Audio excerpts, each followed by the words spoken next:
રુદ્ર જયારે અમારા ખેતરમાં આવ્યા ને ત્યારે અને પિનલ એને ભાઈ તરીકે બોલાયા છે. પિનલ ને લાયક છે, અમને ગમ્યું એટલે અમે એમની સગાઈ નક્કી કરી.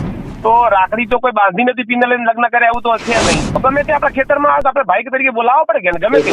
અને રુદ્ર સોશિયલ મીડિયામાં વિડીયો પણ બનાવે છે. સેવામાં ઘણા સવાલ ઉઠી રહ્યા છે કે ભાઈ બહેન ના વિડીયો જે સોશિયલ મીડિયામાં લોકો બનાવીને વાયરલ કરી રહ્યા છે, તો આ બાબતે શું ખુલાસો કરવામાં આવશે?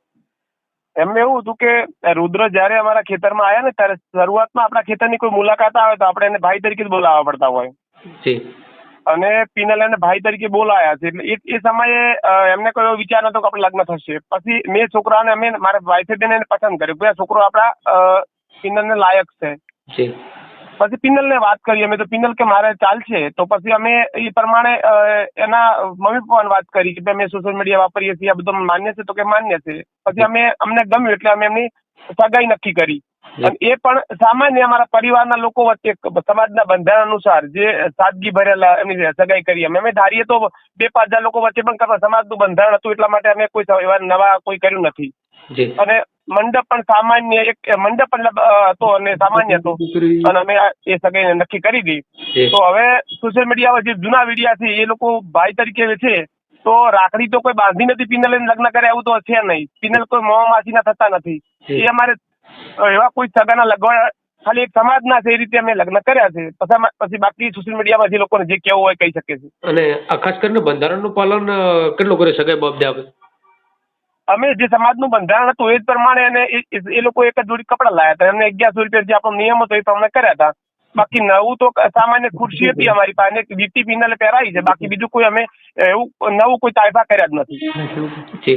અને આ ખાસ કરીને સગાઈ જે નક્કી કરી પહેલા નક્કી કરેલી હતી કે એની પછી?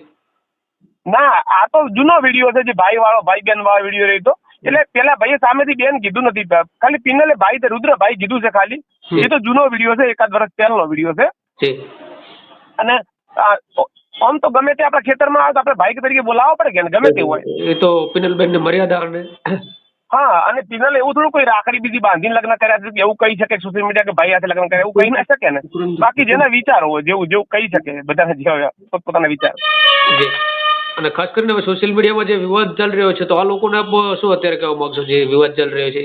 બસ હું તો એક જ કહીશ કે ભગવાન તમને સદબુદ્ધિ આપે અને સમાજની ખોટી ટીકા ટાપણીમાં ના કરે અને બસ ધંધો કરી અને સારું સમાજનું નામ રોશન કરે અને ખૂબ સારું શિક્ષણ મેળવે. બધાને શુભકામનાઓ પાઠવું છું. જે લોકો અભિનંદન પાઠવ્યા છે એમનો પણ હું દિલથી ખૂબ ખૂબ આભાર માનું. રુદ્ર એ માણિકપુરાના વતની છે. એમના પપ્પા અને એ બધા ખેતી સાથે સંકળાયેલા છે. અને રુદ્ર સોશિયલ મીડિયામાં વિડીયો પણ બનાવે છે, સેવાનું કામ કરે છે. અને હવે તો બધા અમે સાથે મહિના અમારા ધંધા ઘણા બધા છે, અમે સાથે મહિને કામ કરશું. જી. અને લગ્ન બાબતે? હજુ 1-8 મહિના 2 મહિના પછી ડિસિઝન લેવાનો. સમાજના નીતિ નિયમો હોય છે એ પ્રમાણે હું લગ્ન કરીશ. અને આ સગાઈનો જે કાર્યક્રમ સેલિબ્રેશન કર્યો, સગાઈનો કાર્યક્રમ કઈ જગ્યાએ રાખવામાં આવ્યો? મારા ખેતરે રાખ્યો તો. રુદ્રને પણ મેં ખેતરે બોલાયા હતા, કારણ કે એમને સામેના પક્ષનો ખોટા ખર્ચા ના થાય. એક જ જગ્યાએ બધું ગોઠવી અને બધું અમે 100 માણસોની વચ્ચે સગાઈ કરી. અને હવે બીજા કોઈ ખર્ચા અમે નથી કરવાના, કારણ કે સમાજ જે ખર્ચામાં જતા એટલે આમને સામને જતા હોય ને આ બધું અમે કરવાનું નથી. બસ ખાલી હું એકલો જ જોવા ગયો હતો અને સગાઈ થઈ ગઈ છે. અને હવે લગ્ન પણ સાદગીથી કરશું. દાન કર્યું છે ને હજુ પણ જે શિક્ષણના કામમાં એ પૈસા વાપરશું. અમે અમારા સગાઈના ખર્ચો બચાય એમાંથી પણ દાન કર્યું છે અને લગ્નના ખર્ચા પણ બચાવી અને શિક્ષણમાં દાન કરી. જી. હવે ખાસ કરીને પિનલબેન અને રુદ્રભાઈને શું સંદેશો આપશો અત્યારે જીવનમાં આગળ વધવા માટે? આપો અનેક લોકોને સલાહ આપતા હોય છે. બસ હું એ જ કહું છું કે એમના માતા પિતાની અને મારું માન મર્યાદા જળવાય રીતે એ લોકો કામ કરે અને બસ સમાજની સેવા કરે અને સમાજના લોકોને સારો સંદેશ મળે એ રીતના કામ કરે. અને મારો એમને ફૂલ સપોર્ટ. જી.